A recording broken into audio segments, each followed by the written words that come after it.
మన్నా ఆగిపోయినంత మాత్రాన నీ పోషకుడు చచ్చిపోలే. నీ సజీవుడు, నీ విమోచకుడు సజీవుడు. Your redeemer is alive. నా విమోచకుడు ఎవరు? యోబేమంటాడండి? శరీరం కృషించిపోతే కూడా నా విమోచకుడు సజీవుడు. అది ఉండాలి, విశ్వాసం అట్లుండాలి. మళ్ళొచ్చి చెప్తారా నా విమోచకుడు?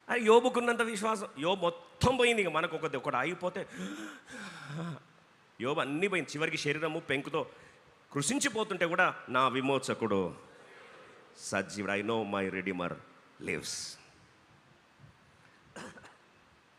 మన్నా ఆగిపోయింది. తర్వాత అని చదువుదాం. యోషువ గ్రంథం 5:12 మన్నా ఆగిపోయాను. అటు తర్వాత మరి ఎందుకు ఆగిపోయింది? వై షుడ్ గాడ్ స్టాప్ మన్నా? చదువుదాం వరండి. మన్నా మానిపోయాను, అటు తర్వాత ఇశ్రాయేలీలకు మన్నా దొరకకపోయాను. బా తర్వాత వెతికితే కూడా దొరకట్లేదంట. కానీ దాని తర్వాత హైలైట్ ఉంది. ఆ సంవత్సరమున వారు కనాను దేశపు పంటను తినిరే. వాగ్దాన దేశపు పంట తినాలంటే మన్నాలు ఏమవుతాయి?